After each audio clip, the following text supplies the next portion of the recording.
যুক্তরাষ্ট্রের president Donald ট্রাম্পের সরাসরি তত্ত্বাবধানে ভেনেজুয়েলার প্রেসিডেন্ট নিকোলাস মাদুরো এবং তার স্ত্রীর আটক এবং তাদের যুক্তরাষ্ট্রে নিয়ে যাওয়া এবং যুক্তরাষ্ট্রে মাদুরোর বিচার করা, এই ঘটনার পরিপ্রেক্ষিতে বাংলাদেশের ২৪-এর জঙ্গি আন্দোলন এবং সার্বিকভাবে বিশ্ব ব্যবস্থা যেভাবে কাজ করে,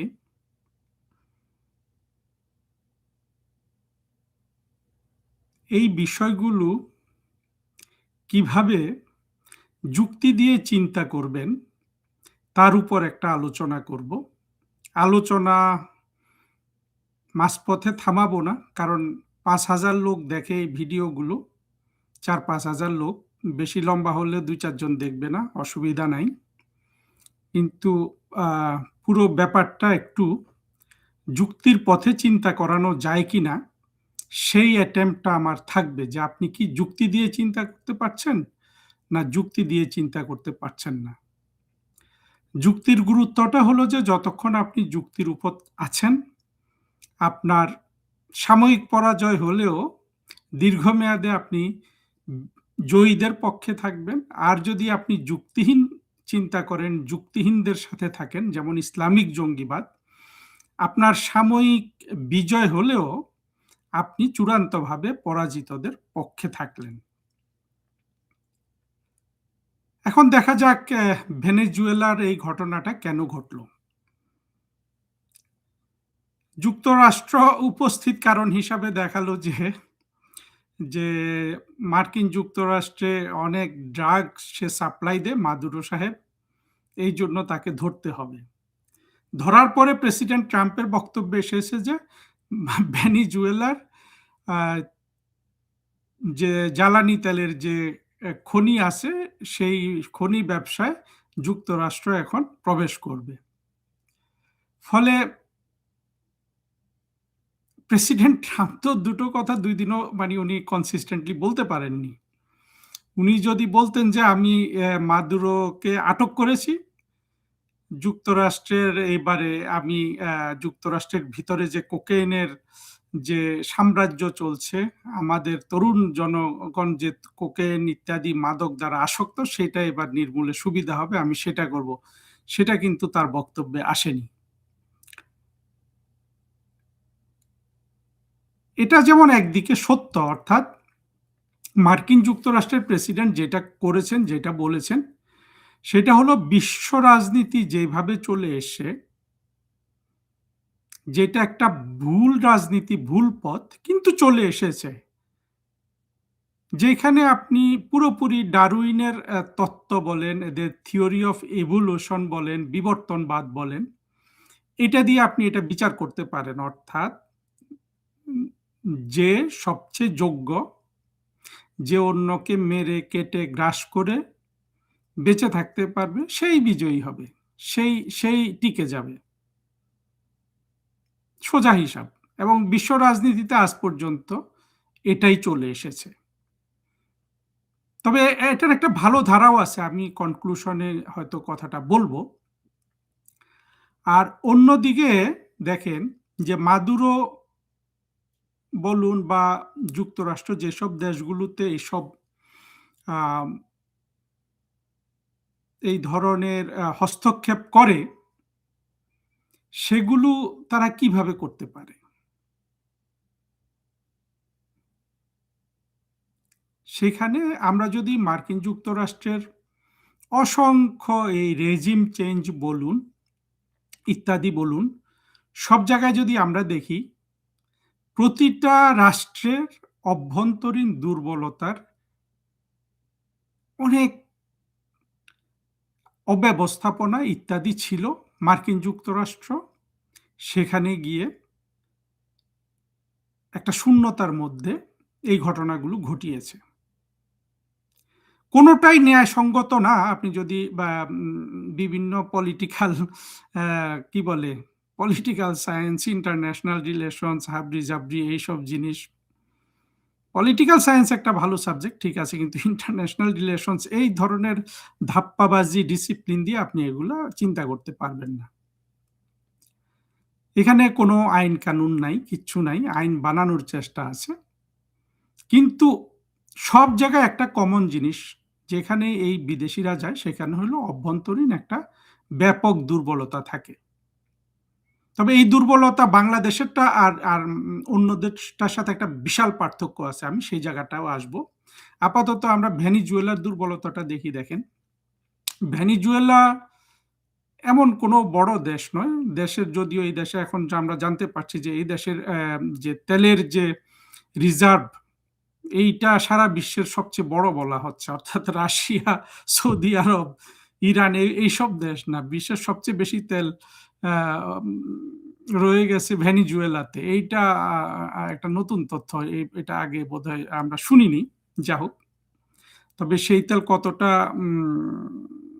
তেলগুলো আবার সব দেশের এই জ্বালানি তেলের কিন্তু এক এক দেশের তেলের এক এক ধরনের গুণমান। প্রত্যেক দেশের একটা ক্রুড অয়েল, মানে 1 লিটার ক্রুড অয়েলের দাম সমান নয়। যাই হোক, কিন্তু এই ভেনিজুয়েলা, যেখানে মানুষ 3 কোটিরও কম জনসংখ্যা, সেটা বিশ্ব রাজনীতিতে এমন কোনো গুরুত্বপূর্ণ দেশ না। তার তেল সম্পদের জন্য সে হয়তো গুরুত্বপূর্ণ। এই 3 কোটি জনগণের যে একটা দেশ, ভেনিজুয়েলার যদি ভালো শাসন ব্যবস্থা থাকতো এবং বিশ্বের সবচেয়ে বেশি তেলের রিজার্ভ আছে 3 কোটি মানুষের জন্য, সেই রাষ্ট্রটা তাহলে সৌদি আরবের চেয়ে উন্নত হয়ে যাওয়ার কথা ছিল না? সেটা কি হয়েছে? না, হয়নি। এখন যে হলো না, এই দোষটা আপনি কি ভেনেজুয়েলার শাসকদের দিবেন, সেই দেশের নাগরিকদের দিবেন, নাকি এটা যুক্তরাষ্ট্রকে আপনি দোষী করতে থাকবেন? সৌদি আরব তো ঠিকই যুক্তরাষ্ট্রের সাথে, আপনি বলতে পারেন সৌদি শাসকরা বিক্রি হয়ে আছে ইত্যাদি ইত্যাদি সবকিছু, কিন্তু তার এত, তার দ্বিতীয় বৃহত্তম তেল তেল রিজার্ভ, হ্যাঁ, তেলের টাঙ্কিটা তার নাকি দ্বিতীয় বৃহত্তম। যাই হোক, সে যদি এই পর্যায়ে উন্নতি করতে পারে তার জনগণের, তো ভেনেজুয়েলা তো পারল না। আর ভেনেজুয়েলার যদি আমরা দেখি যে তার যে একজন পপুলিস্ট প্রেসিডেন্ট ছিল এর আগে, অর্থাৎ মাদুরোর যে লিডার হুগো সাবেজ, উনি কু করলেন, কু ব্যর্থ হইল, জেলে গেল, তারপরে উনি ইলেকশনে জিতলেন, এই পর্যন্ত। তারপরে উনি উনি ওনার মতো করে রাষ্ট্র চালালেন। উনি কার সাথে খাতির করলেন? ফিদেল ক্যাস্ট্রোর সাথে। ফিদেল ক্যাস্ট্রো কি আরেক ব্যর্থ শাসক? এই পর্যন্ত পৃথিবীতে আমাদের একবিংশ শতাব্দীতে আমরা যতগুলো দুঃখ কষ্টের শিকার হয়েছি, এই দুঃখ কষ্টগুলার, আমি আবারও বলছি যে আমি কারো পক্ষ নিচ্ছি না, আমি পক্ষ নিচ্ছি, আসলে পক্ষ নিচ্ছি, কিন্তু আমার যুক্তিটা কি সেটাই আমি তুলে ধরছি। আপনার একবিংশ শতাব্দী, বিংশ শতাব্দীতে দুইটা বা তারও আগে, অর্থাৎ আমরা পৃথিবীতে বর্তমানে দুইটা অভিশাপের, কি বলবো, রিপারকাশনস বলুন বা অভিশাপের ফল বলুন, দুর্ভোগ বলুন, সেটা পোহাচ্ছি। একটা অভিশাপ হইল কমিউনিজম, আরেকটা অভিশাপ হইল ইসলামিক জঙ্গিবাদ। দেখবেন এই কমিউনিজম এবং ইসলামিক জঙ্গিবাদের মধ্যে একটা খুব চমৎকার সাদৃশ্য আছে। আমি ওই জায়গাটায় আসবো। আগে ইসলামিক জঙ্গিবাদ এবং কমিউনিজমের সাদৃশ্য, এবং এই দুইটা কিভাবে এই বর্তমান পৃথিবীর এই দুইটা অভিশাপের কারণে বর্তমান পৃথিবীর দুঃখ কষ্টের জন্য, মানে একেবারে 100 ভাগ না হলেও 90 ভাগ দায়ী, সেই দিকটায় আমি একটু আলোকপাত করি আগে। ইসলামিক জঙ্গিবাদ এবং কমিউনিজম দুটারই উত্থান কিন্তু খুবই একেবারে আপনার চরম উত্থান। অর্থাৎ ইসলামিক জঙ্গিবাদে পরে আসি, ইসলাম ধর্মকে বলি। ইসলাম ধর্ম দেখবেন এটা প্রবর্তনের পর থেকে একেবারে প্রায় কত, ধরুন 8ম শতাব্দীতে যদি এটা প্রবর্তন হয়, একাদশ দ্বাদশ শতাব্দী পর্যন্ত, খ্রিস্টানদের শতাব্দী যেটা, এই 400-500 বছর ইসলামের ব্যাপক উত্থান হয়েছে। মুসলমানরা ব্যাপক অন্য রাষ্ট্র দখল করেছে, সেখানে তারা অনেক জায়গায় সেসব যেখানে দুর্বল সমাজ পেয়েছে তাদের সব ভেঙে চুরে একেবারে খান খান করে দিয়েছে। যেমন আমরা যদি উত্তর আফ্রিকা এবং পশ্চিম আফ্রিকায় দেখি, একটা বিশাল ভূখণ্ডে তাদের নিজস্ব কোনো ভাষা আছে, কোথাও মর্মর অবস্থায় আছে, কিন্তু সেখানে আরবি ভাষা চলে, আরবি কালচার, এই ২ টা চলে। অর্থাৎ তার উত্থানটা কিন্তু ব্যাপক। প্রায় ৪-৫০০ বছর এই উত্থানটা চলেছে, পরবর্তীতে এটা স্থবির হয়ে গেছে। এই কমিউনিজমও, এই অভিশাপটাও একেবারে ব্যাপক একটা উত্থান হয়েছিল, বিশেষ করে সোভিয়েত রাশিয়াতে এটার প্রবর্তনের পর থেকে। তারপরে কত এই ৭০-৮০ বছর এটা ব্যাপকভাবে চলেছে। ৭০-৮০ বছর চলেনি, প্রথম ২০-৩০ বছর এটা ব্যাপকভাবে চলেছে এবং এটার সার্থকতায় দেখে অনেকে ভয়ও পেয়ে গেছে। কারণ দেখা গেল যে আপনার সোভিয়েত রাশিয়াতে আমরা দেখেছি যে তাদের যে বিজ্ঞানের তাদের যে অগ্রগতি রাশিয়াতে, অর্থাৎ সোভিয়েত ইউনিয়নে, সেটা যুক্তরাষ্ট্রের কাছাকাছি ছিল এবং অনেক ক্ষেত্রে মার্কিন যুক্তরাষ্ট্রের চেয়ে কিন্তু সোভিয়েত ইউনিয়নের বিজ্ঞানীরা এগিয়ে ছিল। কিন্তু পরবর্তীতে তো আর সেটা থাকেনি। ইসলামিক জঙ্গিবাদ এবং কমিউনিজম দুটোর মূল দুর্বলতাটা কি জানেন? এই দুটো অন্য কিছুকে কিন্তু আর রাস্তা দিতে চায় না। অর্থাৎ ইসলামিক জঙ্গিবাদের চূড়ান্ত যেটা পরিণতি, আমরা যেটা বাংলাদেশের জঙ্গি বা ইসলামিক জঙ্গিরা যেখানে কাজ করেছে, সে লাদেন বলুন বা আমাদের দেশে যেসব মৌলবীরা ওয়াজ মাহফিল করে, কিংবা আপনি এইটার বেসিস যদি কোরআন হাদিস থেকেও নেন, যে ইসলামিক জঙ্গিবাদের কথা হলো যে সারা বিশ্বকে মুসলমান হতে হবে, মানবতার জন্য বলুন, অন্য কিছুর জন্য বলুন, ইসলাম ছাড়া কিন্তু কোনো মুক্তি নাই। এটা হলো ইসলামিক জঙ্গিবাদের মূল কথা। এবং সেখানে হতে হবে, এটা মূল কথা। এবং যদি কেউ মুসলমান না হয়, মুসলমান হতে না চায়, মুসলমান বিশ্বাসটা না করে, তাহলে সে খুনের যোগ্য। অর্থাৎ আপনি বলছেন যে আপনি একটা মতবাদ বলেছেন, এটা মানবতার মুক্তির জন্য একদম ভালো পথ। এই পর্যন্ত যদি আপনি থেমে যান, তাহলে আপনার জিনিসটা অন্যের বিচার করে দেখার একটা সুযোগ আছে। তারপরে যদি আপনি বলেন যে এটা যেহেতু সবচেয়ে ভালো আমি বলছি, তুমি যদি এটা গ্রহণ না করো, তোমাকে হয় এটা গ্রহণ করতে হবে, না হলে মৃত্যু বেছে নিতে হবে। এই জায়গায় হলো যে আসলে মূল এদের দুর্বলতাটা ইসলামিক জঙ্গিবাদের। কমিউনিস্টদেরও কিন্তু সেই অবস্থা, যে এইটা ছাড়া ভালো কোনো ব্যবস্থা নাই, যে সোভিয়েত রাশিয়ার মতো সব হইতে হবে, না হলে বাকিদের মেরে ফেলতে হবে। এবং এই ইসলামিক জঙ্গিবাদ অবশ্য খুনের হিসাবে হয়তো কম করেছে, কিন্তু সোভিয়েত রাশিয়া দেখেন, এক স্তালিনের ক্ষেত্রে বলা হয় যে সে ৩ কোটি মানুষ খুন করেছে। অর্থাৎ কমিউনিজম এবং ইসলামিক জঙ্গিবাদ দুটোই কিন্তু আপনাকে কোনো পছন্দ করার কিন্তু কোনো সুযোগ দিচ্ছে না। ফলে এই ২ টা মতবাদ আসলে মূলত একটা চাতুর্যের মতবাদ। এখানে অনেক ভালো কথা আছে। ভালো কথা ছাড়া তো আপনার ইয়েও বিক্রি করা যায় না। মানে আমাদের গুলিস্তানে কি আপনি মলম বিক্রি করতে পারবেন ভালো কথা ছাড়া? ভালো কথা ছাড়া কি এই ইউনূসের মতো বিশ্ব বাটপার তৈরি হতে পারত? না, পারত না। ভালো কথা না বলে কি এই যে আমাদের শীর্ষ সন্ত্রাসীগুলা সারা বিশ্ব দাপড়ে বেড়াচ্ছে বা বাংলাদেশের মানুষকে চরকির মতো ঘুরাচ্ছে, মনে করেন পিনাকি ইলিয়াস, তারপরে সলিমুল্লাহ খান, ফরহাদ মজহার, এই লোকগুলা ভালো কথা না বললে কি এদের কথা কেউ শুনবে? শুনবে না। অর্থাৎ ভালো কথা বদমাশও বলে, ভালো মানুষও বলে। কিন্তু যুক্তির কথাটা বলাটা কঠিন। এই ইসলামিক জঙ্গিবাদ, কমিউনিজমের মূল যে দুর্বলতা, সেটা তারা নিজেরাই প্রকাশ করে অন্য কোনো অপশন না দিয়ে। আচ্ছা বলুন তো, আপনি যদি বাজারে যান, আপনি মাছ কেনার সময় ক্রেতা আপনাকে বলে যে মাছ কিনেন, ভালো আমার মাছ। কিন্তু আপনি তো যাচাই করে দেখেন। ক্রেতা তো আপনাকে ওই সুযোগটা দিতে বাধ্য থাকে, বিক্রেতা যে মাছটা পচা না ভালো। হ্যাঁ? আপনার বিবেক আছে, আপনার বুদ্ধি আছে, আপনি বেছে নিবেন। বা মনে করেন ২ ঝুড়ি টমেটো আছে, টমেটো বা লাল বেগুন যেটা। ১ ঝুড়ি পচা, ১ ঝুড়ি হইলো যে ভালো। আপনি যদি দুটোরই সমান দাম থাকে, ধরেন দুটার পচা টমেটোরও কেজি ৳৫, ভালো টমেটোরও কেজি ৳৫। আপনি তো ভালো টমেটোটা কিনবেন, তাই না? সেখানে যদি বিক্রেতা বলে যে, "না, ওই ভালোটা তুমি কিনতে পারবা না, ৳৫ য় পচাটাই কিনতে হবে।" অথবা আপনাকে যাচাই-বাছাই করার কোনো সুযোগ দিল না। সেটা কি আপনি মানবেন? মানবেন না। কিন্তু কমিউনিজম এবং ইসলামিক জঙ্গিবাদ দুটোই আপনাকে ওইটাই মানাতে চায়।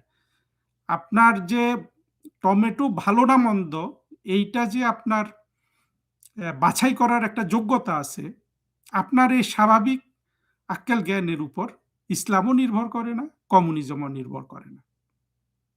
তার মানেটা কি? তার মানে হলো যে, কথা সংক্ষেপ করার জন্য বলি, দুটোরই অভ্যন্তরীণ বিশাল কিন্তু গন্ডগোল আছে দুটার মধ্যেই। স্বাভাবিক কথা। ইসলামের ক্ষেত্রে একটু বেশি বলি, কারণ বাংলাদেশ যেহেতু কমিউনিজমের চেয়েও ইসলামের বড় শিকার। দেখেন বাংলাদেশে আ আমাদের যে নাস্তিক সমাজ আছে, আমাদের দুটো নাস্তিক সমাজ আছে। একটা নাস্তিক সমাজ যেগুলা বেশিরভাগই মুক্তিযুদ্ধের পক্ষে অবস্থান নিয়েছে। এদের মধ্যে অনেকে আছে যে নবী মুহাম্মদকে নিয়ে অনেক সমালোচনা করে ইত্যাদি, ইত্যাদি করে তাদের একটা বিশ্বাস হলো যে ইসলাম ধর্ম রাতারাতি ধ্বংস না হলে মানুষের মুক্তি নাই। আবার পাকিস্তানপন্থী যেসব নাস্তিক রয়েছে, ওরা কিন্তু ইসলাম নিয়ে কিছু বলে না। ওরা কিন্তু সমানভাবে নবী মুহাম্মদকে অপছন্দ করে এবং ইসলামকে বিশ্বাস করে না। কিন্তু ওরা মুখে কিছু বলে না। অর্থাৎ দেখুন পাকিস্তানপন্থী নাস্তিকগুলা চরম অসৎ। মুক্তিযুদ্ধের পক্ষে নাস্তিকগুলা যদিও কথা বেশি বলে, কিন্তু ওদের মধ্যে একটা সততা আছে। কিন্তু ওদের মধ্যে যে জিনিসটা নাই সেটা হলো যে প্রজ্ঞাটা নাই। প্রজ্ঞাটা কি জানেন? প্রজ্ঞা হলো যে এই ধরনের ইসলাম ধর্ম যেটা ধর্মীয় বিশ্বাস, যেটা একেবারে মানুষের মৃত্যুর পর একটা সহজ সরল সমাধান দিয়ে দিয়েছে। যে আপনি একবার মাত্র কলমা পড়ে বেহেশতে চলে যাবেন। এবং সেখানকার একটা আপনার কেমন পরিস্থিতি ইত্যাদি দিয়ে দিয়েছে, তাই না? এমন একটা কঠিন জায়গার যে সমাধান যে দিয়েছে, সে এবং মানুষ যেহেতু আ দুর্নীতিপ্রবণ, অপরাধপ্রবণ, সেও কিন্তু ওই মৃত্যুটাকে ভয় পায় এবং সে ওই সহজ জিনিসটা লাভ করতে চায়। এবং ইসলামের চেয়ে এত সহজ দাওয়াই কিন্তু অন্য ধর্মগুলা দিতে পারে নাই। তারা একটু বেশি ন্যায় অন্যায় নিয়ে আপনার কথা বলেছে। আর ইসলাম সরাসরি বলেছে, "আমার এখানে আসো, মরার আগে শুধু কলমাটা পড়ো। তার আগে তুমি যাই করো কোনো সমস্যা নেই। তুমি কিন্তু চলে যাচ্ছ বেহেশতে।" এই ধরনের একটা সমাধান যখন কেউ দেয়, মানুষ যখন ব্যাপকভাবে মানুষকে যখন সেটা বিশ্বাস করাতে পারে, তখন তো আসলে সেটা মানুষ রাতারাতি ছেড়ে দিবে না। এই যে ছেড়ে দিবে না, এইটা আমাদের মুক্তিযুদ্ধের পক্ষের নাস্তিক যেগুলা তরুণ বুদ্ধিজীবী ছিল, এখনো করে কিনা জানি না। আসিফ মহিউদ্দিন বা আ আসাদ নূর, এরা তসলিমা নাসরিন অবশ্য একটু লিবারেল তার কথাবার্তায় আমার যেটা মনে হয়। এরা ওই জায়গাটা ছাড় দিতে চায় না। কিন্তু আসলে ওইভাবে সমাজের পরিবর্তন হয় না। কিন্তু ওইটাও আবার ঠিক যে ইসলাম ধর্ম যে টিকবে না, এটা কিন্তু আবার ইসলাম ধর্মই বলে দিয়ে গেছে। ইসলাম ধর্ম যখন নিজেই বলে যে এই ধর্মটা একদিন টিকবে না, অর্থাৎ একদিন আর পৃথিবীতে আল্লাহর নাম নেয়ার কোনো মানুষ থাকবে না। এটা দেখবেন ইসলামে একদম ওভারওয়েলমিং একটা বিশ্বাস। আপনি কখন বলে দেন যে আপনার জিনিসটা একদিন সবাই ত্যাগ করবে? যখন আপনি জানেন যে আসলে আপনি একটা ভেজাল জিনিস দিয়েছেন। হ্যাঁ? আপনি যদি খাঁটি একটা জিনিস দিতে পারেন, আপনি কিন্তু কখনো চিন্তা করবেন না যে এই জিনিসটা একদিন না একদিন ধ্বংস হয়ে যাবে। কিন্তু ইসলাম আবার অনেক স্মার্টার। ইসলাম কিন্তু একটা সমাধানও দিয়ে দিয়েছে যে, যেদিন আর কেউ মুসলমান থাকবে না, যেদিন কেউ আল্লাহর নাম নেয়া থাকবে, সেদিন কিন্তু কিয়ামত চলে আসবে। যা হোক কাহিনীটা বললাম একটু আপনার যুক্তি দিয়ে চিন্তা করার জন্য। মূল যে জিনিসটা হলো যে, আমাদের দুটো অভিশাপ আমরা বয়ে বেড়াচ্ছি। মানে এই একবিংশ শতাব্দীর মানুষ। একটা হলো কমিউনিজম, একটা হলো ইসলামিক জঙ্গিবাদ। এখন মাদুরোর ক্ষেত্রে এটা কিভাবে প্রাসঙ্গিক? প্রাসঙ্গিক দেখেন, এই যে মাদুরোর যে বস হুগো সাবেজ গণতান্ত্রিক পদ্ধতিতে সঠিকভাবে নির্বাচিত হওয়ার পরে সে কিন্তু ক্ষমতা কুক্ষিগত করলো, অগণতান্ত্রিক পথে গেল। তা সে দুর্নীতির বিরুদ্ধে কথা বলে ক্ষমতায় এসেছে, কিন্তু সে যেহেতু আলোকিত মানুষ ছিল না, সে বন্ধুত্ব করলো কার সাথে? ওই এলাকার আরেক দুর্বৃত্ত ফিদেল কাস্ত্রোর সাথে সে বন্ধুত্ব করলো। ফিদেল কাস্ত্রো কিন্তু পৃথিবীতে ফিদেল কাস্ত্রোকে যে আমরা এত সম্মান দেই, এত কিছু দেই, এটার আসলে কোনোই গুরুত্ব নাই। গুরুত্ব নাই কেন জানেন? ফিদেল কাস্ত্রো কত কত কত মানুষের নেতা জানেন? ১ কোটি মানুষের নেতা। হ্যাঁ, সে ইউএস এর সাথে টিকে ছিল। এই টিকে থাকাটাও কিন্তু ইউএস এর বদান্যতার কারণেই। ইউএস অনেকবার চেষ্টা করেছে, বাট ওরা এক জায়গায় না এক জায়গায় ছাড় দিয়েছে দেখে ফিদেল কাস্ত্রো টিকে থাকতে পেরেছে। কিন্তু বিনিময়ে কি হলো? ফিদেল কাস্ত্রো তার দেশটাকে দরিদ্র করে রাখলো ওই এলাকার মধ্যে সবচেয়ে বেশি। যদিও ওদের মানে আবারও বলি যে কিছু ভালো না থাকলে তো কোনো বদমাশ টিকে থাকে না। পিনাকি যদি ভালো না কথা বলে, ওর মতো এত বড় ক্রিমিনাল পৃথিবীতে টিকে থাকবে? থাকবে না। হুম? ফলে ভালো কথা বলবেই, ভালো কিছু কাজ করবেই।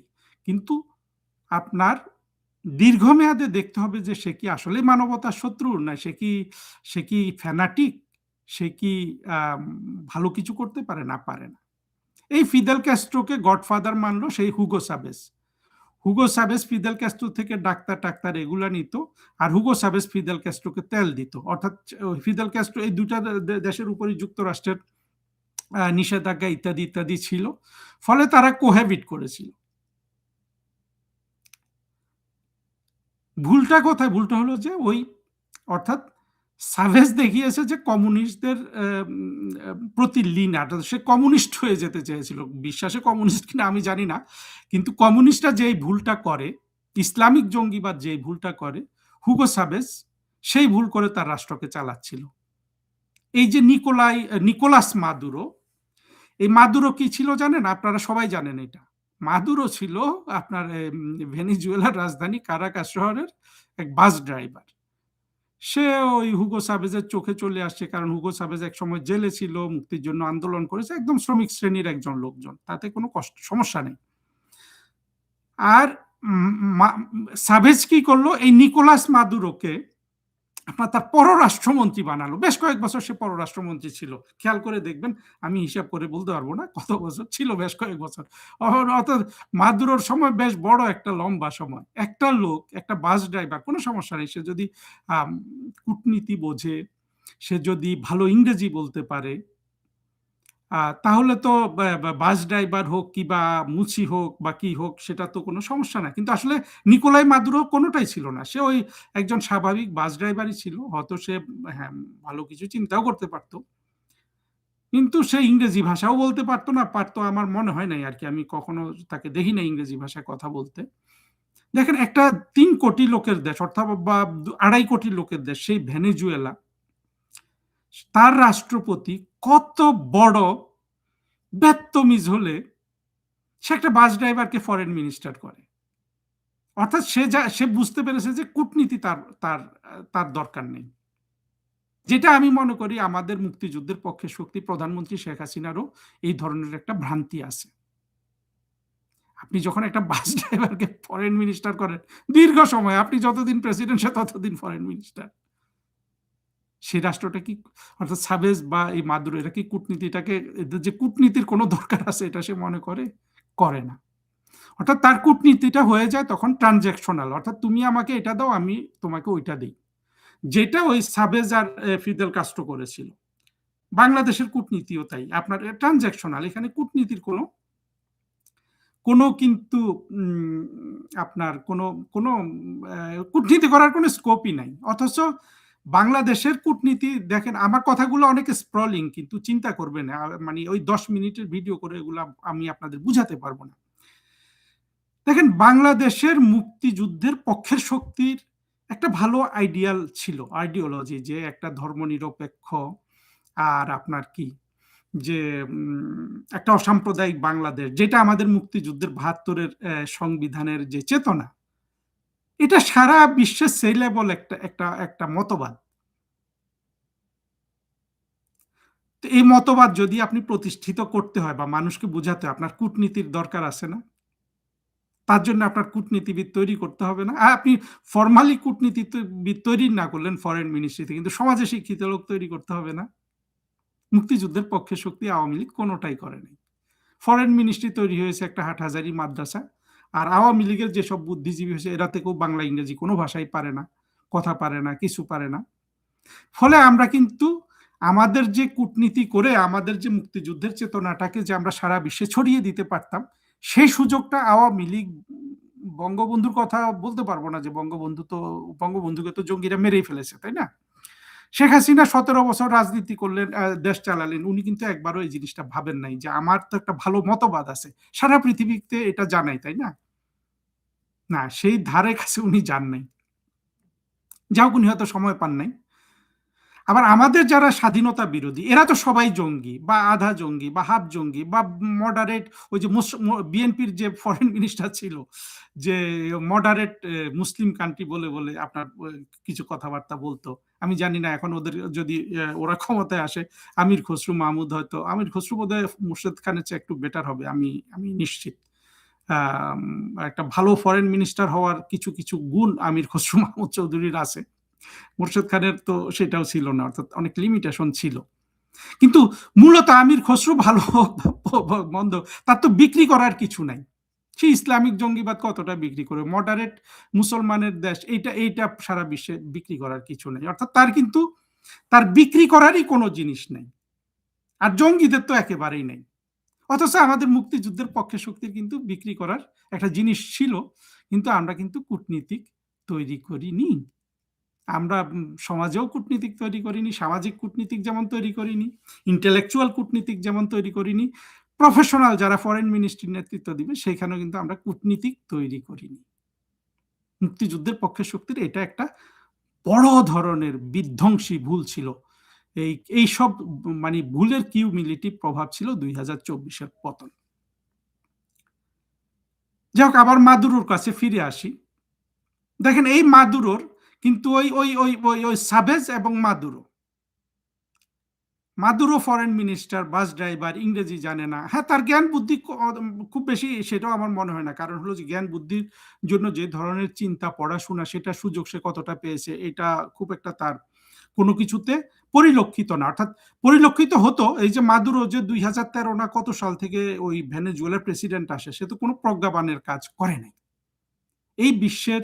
সে প্রথম কথা হলো যে প্রজ্ঞাবানের কাজ করে নাই, তার রাষ্ট্রের মধ্যে সে সমূহ আপনার সমস্যা তৈরি করেছে, নানান ধরনের তার বিরুদ্ধে কমপ্লেন আছে। সবচেয়ে বড় কমপ্লেন হলো বিশ্বের সবচেয়ে বড়, যদি এটা সত্য হয় যে সবচেয়ে বড় তেলের রিজার্ভ থাকে একটা দেশ, ভেনেজুয়েলার মতো এত গরিব থাকে কেন? সেটা কেন সৌদি আরবের মতো উন্নত হয় না? তো এই ভেনেজুয়েলার লোকগুলা ক্ষুব্ধ হওয়ার কথা না? দেখবেন ভেনেজুয়েলার লোকগুলা ক্ষুব্ধ হয়েছে এবং ডোনাল্ড ট্রাম্পের যে যে একে যে হাইজ্যাক করে নিয়ে আসলো, এতে কিন্তু ভেনেজুয়েলার অনেক মানুষ খুশি হয়েছে। ওই বাংলাদেশিদের খুশি হওয়ার এই ভেনেজুয়েলার খুশি হওয়ার মধ্যে পার্থক্য আছে। আমি বাংলাদেশ অংশে সেটা আলোচনা করব। কারণ আমি এখানে আমার এই বিশাল লেকচারের কারণ হলো আপনারা যারা শুনবেন তাদেরকে যুক্তি দিয়ে জিনিসগুলো বোঝার মানে চেষ্টা করা, আর কিছু না। এখন আপনি নিকোলাস মাদুরো হবেন, আপনার দেশে সবচেয়ে বড় তেলের সাম্রাজ্য থাকবে, আপনার বিরুদ্ধে ড্রাগ রপ্তানিরও অভিযোগ থাকবে, আপনি আপনার দেশে সুশাসন দিবেন না, আপনার দেশের মানুষ আপনার উপর ক্ষুব্ধ থাকবে, আবার সারা পৃথিবী মত পেতে থাকবে আপনার কি আছে সেগুলা দখল করার জন্য, এবং এটা পৃথিবীর নিয়ম, এইখানে কোনো ধরনের ন্যায় পরায়ণতা নাই। এই অবস্থায় নিকোলাস মাদুরোকে যুক্তরাষ্ট্র তুলে নিয়ে গেছে।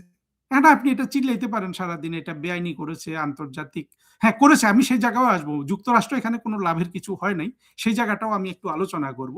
আপাতত মাদুরো কেন এই পরিণতি বহন করলো সেইটা আমি বলার চেষ্টা করলাম। প্রথম কথা হলো যে ইসলামিক জঙ্গিবাদ এবং কমিউনিস্ট, এই যে আমরা আমাদের আধুনিক বিশ্বে যে আমরা যে দুইটা অভিশাপ দ্বারা আক্রান্ত, যার যার কারণে আমাদের জীবনে এত দুঃখ কষ্ট, বিশেষ করে বাংলাদেশের মানুষের ইসলামিক জঙ্গিবাদের কারণে, মাদুরো দেশের লোকজনের এই যে কমিউনিজমের প্রতি বা কমিউনিস্ট স্টাইলে গণতন্ত্রহীনতা কায়েম করে, বিশ্বাস করুক বা না করুক, এই দুটার কারণে কিন্তু মাদুরোরও পতন হয়েছে। অর্থাৎ সে মাদুরো ওই ইসলামিক জঙ্গিবাদ এরা কোনোটাই ওই মানুষের ওই স্বাভাবিক জিনিসটাতে বিশ্বাস করে না, যে আপনি বাজারে গেলে আপনি তো দেখতে পান যে পচা টমেটোটা তো আপনি কিনবেন না, ভালো টমেটোটাই কিনবেন। কিন্তু সে আপনাকে ২ টা টমেটোর মধ্যে কোনো চয়েস দিবে না। ইসলামিক জঙ্গিবাদও দিবে না, কমিউনিজমও দিবে না। যে না এইটাই আমাকে এইটাই কিনতে হবে। তো এইখানে এই দুর্বলতা অর্থাৎ যুক্তরাষ্ট্র বলুন যারাই পৃথিবীতে আরেক দেশে গিয়ে এই ধরনের কাজ করেছে যেটার কোনো আইনগত ভিত্তি নাই সেইখানে তারা করেছে ব্যাপকভাবে ওই লোকগুলোর অভ্যন্তরীণ ত্রুটির জন্য আপনি যে কোনো জায়গায় যান আপনি এই ত্রুটিটা পাবেন অর্থাৎ তারা নিজেদের জনগণের সাথে তারা সঠিক আচরণ করতে পারে নাই ওই শাসক শ্রেণীটা যে শাসক শ্রেণীটাকে পরিবর্তন করা হয়েছে প্রত্যেক জায়গায় হয়তো সহজ সরল বিশ্বাস দেওয়া যাবে না আমি যদি দেশ দেশ দেশ প্রতিটা দেশ নিয়ে আলাদা করে আলোচনা করি আমি কিন্তু আপনাকে যুক্তিটা ধরিয়ে দিতে পারব আমার অনুরোধ আপনি যুক্তির শক্তিতে বিশ্বাস করুন অযুক্তির মানে কুযুক্তির শক্তিতে যেন না তো বর্তমান বিশ্বে মাদুরোর পরে এখন দেখা যাচ্ছে আরেকটা জায়গায় কিন্তু আপনার বড় ধরনের মানুষের বিক্ষোভ চলছে সেটা ইরান এই ইরান দেখেন ইরান আমরা তো কমিউনিজম এবং ইসলামিক জঙ্গিবাদের কুফল নিয়ে বর্ণনা করছি ইসলামিক জঙ্গিবাদের সরাসরি কুফল যদি দেখতে হয় আপনার ইরানকে দেখতে হবে ইরান যে পার্সিয়ান সভ্যতা আপনারা শুনেছেন অনেকে পড়েছেন এত আপনার বনেদি একটা রাষ্ট্র বনেদি একটা জাতি পুরনো জাতি যার ইতিহাসে বিজয় আর বিজয় ইসলামিক জঙ্গিবাদ এটার ঘাড়ে যখন চেপে বসলো অর্থাৎ খামেনি বা খমিনি ওই যে আয়াতুল্লাহ রুহুল্লাহ খমিনি এদের মাধ্যমে এই দেশটা যেটা সৌদি আরবে ধনী হতে পারত সেই দেশটা দেখেন কি পরিমাণ দরিদ্র রয়ে গেছে সেখানে টাকার কোনো মূল্য নাই ডলার $1 দিয়ে নাকি কত টাকা পাওয়া যায় এবং এই ওই পিনাকিও ভিডিওতে বলে যে ওই আয়াতুল্লাহ রুহুল্লাহ খমিনি কিন্তু রাষ্ট্রটা দখল করার পরে বলছে আমরা তো তরমুজ সস্তা দরে তরমুজ খাওয়ানোর জন্য আমরা কিন্তু দেশটা দখল করি নাই আমরা দেশটা দখল করেছি ইসলামিক জঙ্গিবাদ কায়েমের জন্য অর্থাৎ আমি যেই ধর্মটা তোমাকে দিচ্ছি এইটা প্রথমে গ্রহণ করতে হবে এইখানে তোমার নিজস্ব বাজ বিচার মতবাদ তুমি এটাকে তোমাকে বাছার কোনো আমি সুযোগ দিচ্ছি না ভালো বা মন্দ এই চিন্তার সুযোগ নেই এটা নিবা না হলে গর্দান চলে যাবে এই জন্য সে ওই ইরান দখল করেছে সেটাই করেছে সে তার রাষ্ট্রের মানুষের সমৃদ্ধির বিনিময়ে যে মানুষগুলাকে ধনী বানাতে পারতো যে মানুষগুলার জীবনের সমস্যার সমাধান করতে পারতো মানুষগুলার জীবনে আরাম দিতে পারতো সেগুলার বিনিময়ে সে যুক্তরাষ্ট্রের সাথে মারামারি করতে গেছে সে ইসরায়েলকে ধ্বংস করতে গেছে সে অস্ত্র শস্ত্রে ব্যয় করেছে কিন্তু অস্ত্র শস্ত্রে ব্যয় করলে কি হবে আমরা যখন ওই প্রেসিডেন্ট কি বলে মরে গেল যে ওই প্রেসিডেন্টটা দেখা গেল 50 বছর একটা পুরোনো আমেরিকান হেলিকপ্টারে পড়ে মরে গেছে শুধু এইটা চিন্তা করলে আপনি ইরানের দুরবস্থাটা বুঝতে পারবেন বা ইসলামিক জঙ্গিবাদের শেষ প্রতিদিন ওই ওই ওই রাষ্ট্রপতি এই রাইসি রাইসি রাইসি দিনে 2, 3, 5 বার কিন্তু আমেরিকাকে খতম করতো তার বাণীতে এমন জঙ্গিবাদী মানে সে স্লোগান ব্যবহার করত কিন্তু তার নিজের যানবাহন হিসাবে চলার জন্য ইরানের তৈরি কোনো যান নাই ওই আমেরিকা থেকে তৈরি করা কিনে আনা 50 বছর আগের একটা হেলিকপ্টার আপনি যদি এদেরকে করুণা না করেন আপনি যুক্তিহীন আমাদের সমস্যা কি জানেন আমরা মুক্তিযুদ্ধের পক্ষের আমি জানি আওয়ামী লীগের অসংখ্য সাপোর্টার ইরানের প্রতি গুণমুগ্ধ যে আজকে একটা কথা বলা হচ্ছে না বাংলাদেশে যে শেখ হাসিনার ক্ষেত্রে মেনে নিছো কিন্তু আবার মাদুরোকে প্রেম দেখাচ্ছ তাই না শেখ হাসিনার ক্ষেত্রে প্রেমটা দেখাইলাম মার্কিন যুক্তরাষ্ট্রে মাদুরোর ক্ষেত্রে ঘৃণাটা দেখাচ্ছ মার্কিন যুক্তরাষ্ট্রকে অর্থাৎ দুই জায়গায় যুক্তি নেই আসলে তো যুক্তি নেই আপনাকে যুক্তি দিয়ে আওয়ামী লীগের লোকজনকে আওয়ামী লীগের সাপোর্টার বেস দুই পক্ষেরই থাকবে আমার তো আমি তো চাই যে বাংলাদেশের প্রতিটা মানুষ একেবারে ধর্মীয় জঙ্গি মৌলবাদী সবাই যৌক্তিক অযৌক্তিক সবাই আওয়ামী লীগের ছায়াতলে আসুক কারণ আওয়ামী লীগ ছাড়া বাংলাদেশকে রক্ষা করার কেউ নেই বাংলাদেশকে রক্ষা করতে পারে সমৃদ্ধি দান করতে পারে একমাত্র আওয়ামী লীগ সেটা তারেক রহমানও পারে না যে আমরা কয়দিন পরেই প্রমাণ পাবো জঙ্গিরা ইউনুসরা এরা তো পারেই না দেখিয়ে দিয়েছে এই জায়গায় আমি বেশি সময়ও ব্যয় করতে চাই না কিন্তু আওয়ামী লীগের যারা দায়িত্বশীল হবে যারা আওয়ামী লীগটা চালাবে যারা ডিসিশন মেক করবে তাদেরকে হতে হবে পরিপূর্ণভাবে যুক্তিশীল মানুষ তাদেরকে ওই জায়গাটায় মোহ, মানে ইরানের প্রতি মোহটা যখন দেখবে যে ইরান সারা জীবন মানে রাজা উজির মারতেছে কথায়, যে আজকে ইসরায়েলকে খেয়ে ফেলবো, কালকে আমেরিকাকে খেয়ে ফেলবো, সেই দেশের রাষ্ট্রপতি মরে যায়, আপনার 50 বছরের পুরানো একটা হেলিকপ্টার ভেঙে পড়ে বা আগুন লেগে, সেটা একটা তামাশা হয়ে গেল না? এই তামাশার যুক্তিটা যদি আওয়ামী লীগের যে দায়িত্বশীল লোক সে না বোঝে, সে কিন্তু ওই ওই আগের মতোই ভুল করবে, সে ওই ট্রানজ্যাকশনাল কূটনীতি করবে। সে মুক্তিযুদ্ধের চেতনা পৃথিবীতে প্রতিষ্ঠিত করতে পারবে না। পৃথিবীতে তো মুক্তিযুদ্ধের চেতনা প্রতিষ্ঠিত হয়েই আছে, মানে বাংলাদেশে সেইটা করতে পারবে না। এখন এই ইরান বলুন, আপনার এই ভেনিজুয়েলা বলুন, বাংলাদেশ বলুন, বাংলাদেশের কথা আমি আলাদাভাবে আলোচনা করব, অভ্যন্তরীণ দুর্বলতাগুলো মূলত মার্কিন যুক্তরাষ্ট্র বা এই ধরনের বিদেশি শক্তিগুলাকে তাদের দেশে আসার সুযোগ করে দেয়। আর এই সুযোগগুলা যখন তারা গ্রহণ করে বিভিন্ন দেশ, ইউরোপ, আমেরিকা, তারাও তো আসলে কেউই তো কোনো ধরনের ন্যায়বোধ থেকে কোনো কিছু করে না। অর্থাৎ মানুষ সবসময় নিজেরটা চায়। রাষ্ট্রের ধারণাটাই এমন যে আমার অভ্যন্তরীণ লোকজন ভালো থাকতে হবে, অন্য দেশের লোকজন ভালো থাকুক আর না থাকুক সেটা আমার কিছু এসে যায় না। এই ইউরোপ বলুন, আমেরিকা বলুন, সব দেশই কিন্তু এই নীতিতে চলে। তো সেখানে আপনাকে টিকে থাকতে হলে আপনাকে যে যখন ক্ষমতাবান তার সাথে এক ধরনের মানসিক সন্ধি করে টিকে থাকতে হবে। আন্তর্জাতিক কি বলে যেটা আন্তর্জাতিক সম্পর্ক, এর অনেক থিওরি আছে, সবগুলো হলো যে এই থিওরিগুলা তৈরি করা হয়েছে, অর্থাৎ ওই এটা বুঝবেন না সহজে অনেক গভীরে না গেলে। আমি যেহেতু আন্তর্জাতিক সম্পর্ক অনেক পড়েছি, আমি এটা ওইখান থেকে আবিষ্কার করেছি, আপনি সহজে বুঝতে পারবেন না আমি কতটা আন্তর্জাতিক সম্পর্ক পড়েছি। এটা ওই যে শাহাদুজ্জামান টামান এদেরকে পড়ানোর সক্ষমতা আমার আছে আর কি। তো যাই হোক, আপনার আমরা পাকিস্তানে কি বলি যে প্রত্যেক রাষ্ট্রের একটা সেনাবাহিনী আছে, আর পাকিস্তানের সেনাবাহিনীর একটা রাষ্ট্র আছে। কথাটা কিন্তু বাংলাদেশের সেনাবাহিনীর জন্য একেবারে হুবহু সত্য, যে বাংলাদেশের সেনাবাহিনীর জন্য একটা রাষ্ট্র আছে। পৃথিবীতে এমন দুর্ভাগ্য দেশ এখন আমি দুইটার বেশি দেখতে পাচ্ছি না, যে সব দেশের একটা সেনাবাহিনী আছে, আর পৃথিবীতে দুইটা দুর্ভাগা জাতি আছে যাদের সেনাবাহিনীর একটা জাতি আছে, রাষ্ট্র আছে। হ্যাঁ, আন্তর্জাতিক সম্পর্কটাও এইরকম, যে আপনার মনে করেন পদার্থবিজ্ঞান, যেটা আমি কিছুদিন বিশ্ববিদ্যালয়ে ছাত্র ছিলাম, বা অঙ্কশাস্ত্র, এইগুলা কাজটা করে মানব কল্যাণে। আর আন্তর্জাতিক সম্পর্কের জন্য ওই রাষ্ট্রগুলোর যেসব রাষ্ট্রনায়করা আছে, এই যে ট্রাম্প বলুন, ট্রাম্পের তো আচরণের ঠিক নেই, মানে এদের ব্যবহারটা ওইটা অনুযায়ী কন্ট্রোল হয়, ফলে দেখা যায় যে আন্তর্জাতিক সম্পর্ক মূলত এক ধরনের ঠুনকো ব্যবস্থাপত্র তৈরি করেছে। আমি আন্তর্জাতিক সম্পর্ক নামে বিভিন্ন বিশ্ববিদ্যালয়ে যেই সাবজেক্টটা পড়ানো হয় তার কথা বলছি। অর্থাৎ আরো সহজ করে যদি বলতে পারি, এই আন্তর্জাতিক সম্পর্ক, এই যে একটা ডিসিপ্লিন, এইটা পৃথিবীতে ইফেক্টিভ ভাবে কোনো শান্তির ফিলোসফি যোগ করতে পারেনি। যাই হোক, আমরা অনেক কথা বলছি, এখনো 41 মিনিট হয়ে গেছে। আমি এবার বাংলাদেশের জায়গায় চলে আসি। আমি যেটা বললাম, আমার মূল ইয়ে ছিল এখনো একই, যে আপনি যুক্তি দিয়ে বিষয়গুলো বোঝার চেষ্টা করবেন।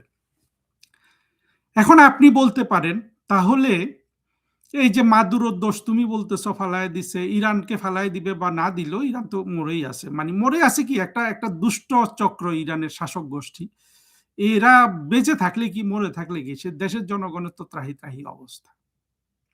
তাহলে শেখ হাসিনাকে যখন আমেরিকা ফেলে দিছে, শেখ হাসিনার কি অভ্যন্তরীণ ত্রুটি ছিল না? ছিল।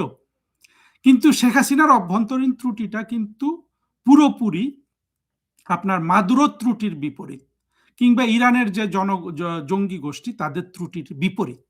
সেই জায়গায় হলো শেখ হাসিনার ইতিহাসে বলুন তার স্থান। উনি যদি আর প্রধানমন্ত্রী হিসাবে ফিরে নাও আসেন, আসবেন কি আসবেন না আমি ব্যক্তিগতভাবে বিশ্বাস করি এটা ওনার সম্পূর্ণ নিজের কর্মকৌশলের উপর নির্ভর করবে। আমার এও বিশ্বাস যে উনি চাইলে খুব অল্প সময়ের মধ্যে উনি ফিরে আসতে পারেন, উনি যদি কিছুটা প্রজ্ঞার পরিচয় দিতে পারেন। তো সেটা করলে উনি আসবেন, না করলে আসবেন না। কিন্তু তার দল আওয়ামী লীগ তো থেকে যাবে। আমাদের ৭২-এর সংবিধানের যে বিশ্বজনীন নীতি, অসাম্প্রদায়িকতা, ধর্মনিরপেক্ষতা এইটা তো থেকে যাবে। এটার জন্য কিন্তু আমরা আওয়ামী লীগের যারা সমর্থক, যারা সমালোচক, মানে সমালোচক সমর্থক, আমি একজন সমালোচক সমর্থক। আমাদের আওয়ামী লীগ আবার ক্ষমতায় চলে আসবে। তারেক রহমান কিছুদিন থাকবে, জঙ্গিরা কিছুদিন ছিল, ইউনূস কিছুদিন ছিল। দেশটা ধ্বংস হয়ে যাবে। এই ধ্বংস হওয়া দেশটাকে আবার আওয়ামী লীগের হাতেই এটা আবার তিল তিল করে গড়তে হবে। তখন যদি আমরা আওয়ামী লীগ একটা প্রজ্ঞার পরিচয় দেই, আমরা যদি বাংলাদেশের যে স্বাধীনতা বিরোধী চক্র আছে তাদের রাজনৈতিক এবং অর্থনৈতিক সক্ষমতা যদি আমরা শূন্য করে দেই, তাহলে আমরা সাস্টেন করব, অথবা কিছুদিন পরে আবার আমাদেরকে জঙ্গিরা ফেলে দিবে। এই চক্র তো চলতেই থাকবে। কিন্তু শেখ হাসিনার বিষয়টা ছিল সম্পূর্ণ ধরনের বিপরীত। মাদুরো নিজের দেশের লোকজনকে দারিদ্র উপহার দিয়েছে। ইরানের জঙ্গিরা নিজের দেশের লোকজনকে দারিদ্র উপহার দিয়েছে। তারা দারিদ্র উপহার দিয়ে স্ব দেশের লোককে তারা একটা ভ্যাকুয়াম তৈরি করছে। আবার উল্টো শেখ হাসিনা তার দেশের লোকজনকে সমৃদ্ধি দিয়ে, আশা দিয়ে, অনেক ধরনের আপনার উপকার করে উনিও একটা ভ্যাকুয়াম তৈরি করে ফেলেছেন। অর্থাৎ ওনারও একটা ভ্যাকুয়াম তৈরি হয়ে গেছে। সেই ভ্যাকুয়ামটাই হলো ইসলামিক জঙ্গিবাদ। অর্থাৎ ভেনেজুয়েলার যে সমস্যা, এইটা খুবই অস্থায়ী সমস্যা। ওই যে যাকে আজকে আমরা গালাগালি দিচ্ছি, ওই মেয়েটাও এটা সমাধান করে ফেলতে পারে। ওই যে মাচাদো বা কি, যাই হোক, এই মেয়েটাও এই ওইখানে আসলে বড় কোনো আপনার অভ্যন্তরীণ শত্রু নাই। ভুল আছে, ভ্রান্তি আছে, অভ্যন্তরীণ শক্তি, এই যে কমিউনিজমের পথে পথে সাভেজ মাদুরোর রাষ্ট্র চালনার নীতি, এগুলা সব ভুল, কিন্তু এগুলা কোনো স্থায়ী শত্রু না। কমিউনিজম কিন্তু সভ্যতার স্থায়ী শত্রু না।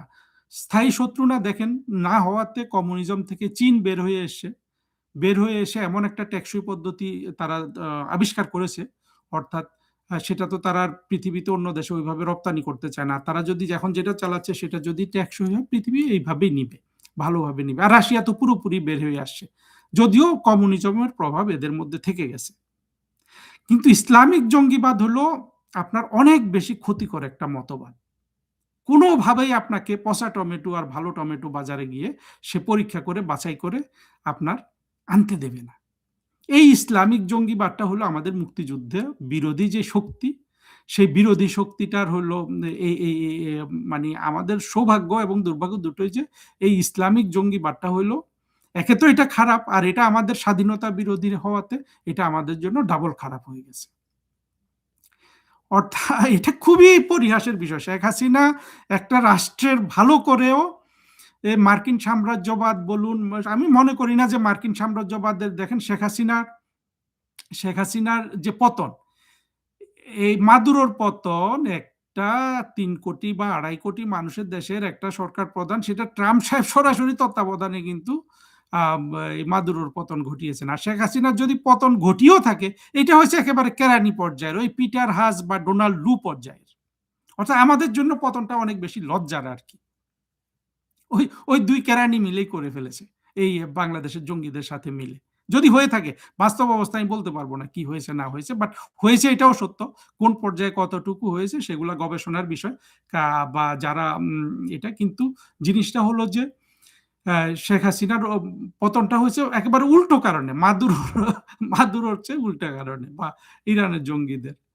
এটা বাংলাদেশের জন্য একটা লজ্জার বিষয়, দুঃখজনক বিষয়।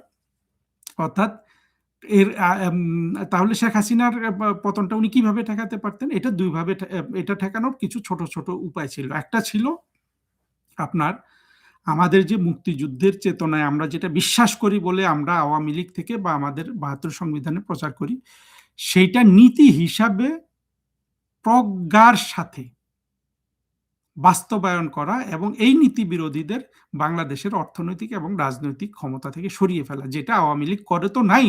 আওয়ামী লীগ দেখা যাচ্ছে যে ক্ষেত্র বিশেষে এই জঙ্গিদের অনেক বেশি আপনার মাসল পাওয়ার, অর্থ পাওয়ার, সব কিছুর ব্যবস্থা করে দিয়েছে। এখন তো বোঝা যায় যে একটা ছাত্রলীগের ছেলে মেয়ের কিন্তু চাকরি নাই। হয়তো ২-৪টা ছাত্রলীগের নেতারা ওরা অনেক চাঁদা টাদা তুলে বা অনেক টাকা বানাতে পারে, বানিয়েছেও নিশ্চয়ই, যেগুলা শুনি। কিন্তু আমি দেখবেন, আমি কিন্তু ছাত্রলীগের কোনো ছেলের সাদ্দাম বলুন বা ওই যে রব্বানি বলুন, যারা এখন, আমি কিন্তু এদের কোনো ধরনের সমালোচনা করি না কেন জানেন? ওরা তো তরুণ, ওরা অল্প বয়সী ছিল, ওরা যদি কেউ খারাপ হয়েও যায়, এই খারাপ হওয়ার জন্য তো বুড়া লোকগুলা দায়ী, তাই না? অর্থাৎ ছাত্রলীগটাকে দিয়ে কিন্তু আওয়ামী লীগ অনেক কিছু করতে পারত, যদি সেখানে মেধা, প্রজ্ঞা, চিন্তা এগুলা সমন্বয় করতো ছাত্রলীগ। বাংলাদেশের ছাত্রলীগই হতো একটা আদর্শ জায়গা, সেখানে সে ছাত্রলীগের সবাই চাকরি পাইতো, বৈধ পথেই পাইতো, মানুষের সমর্থন নিয়ে পেত। সেই ধরনের চিন্তা ভাবনা কি তারা করেছে? করে নাই। তারা সহজ পথে গিয়েছে, শিবিরের চাকরি দিয়েছে, শিবিরই চাকরির ব্যবস্থা করেছে, শিবির কোচিং এর ব্যবস্থা করেছে। কি দেখেন, কি ধরনের একটা হতাশার বিষয়! আওয়ামী লীগের লোকগুলো কি এগুলা চিন্তা করে? আওয়ামী লীগ হয়ে বাংলাদেশ শাসন করা বাংলাদেশের তারেক রহমান বা জামাত ইসলামের থেকে অনেক কঠিন। কারণ হলো ইতিমধ্যে দেশটা ইসলামিক জঙ্গিবাদে ধ্বংস হয়ে গেছে। অথচ আমাদের যেটা সবচেয়ে আশা ছিল ১৯৭২ সালে বা ১৯৭১ সালে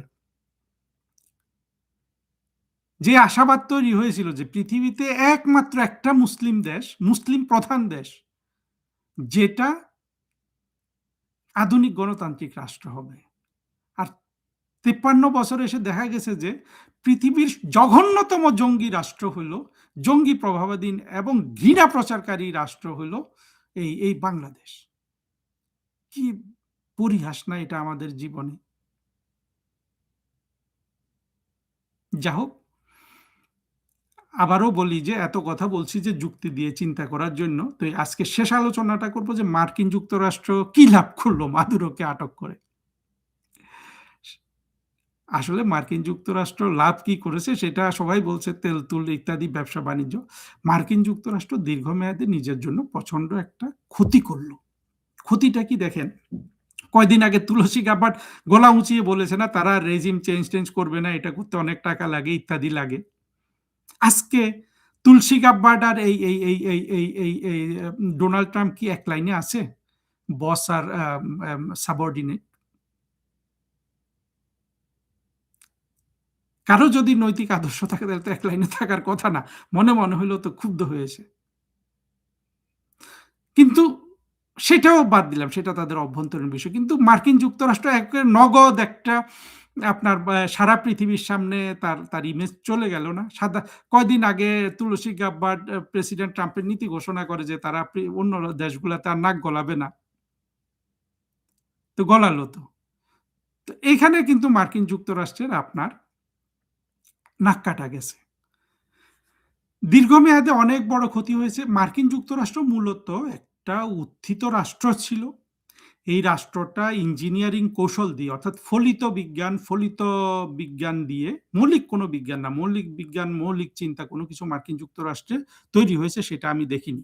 এটা এটা অর্থনীতির চরম শিখরে পৌঁছেছে, কিন্তু সেই দেশে কোনো প্রজ্ঞাবান, আমি মার্কিন যুক্তরাষ্ট্রের যত প্রেসিডেন্ট, এই ফরেন মিনিস্টার ইত্যাদি ইত্যাদি দেখেছি। এই যে কয়দিন আগে যেটা ছিল,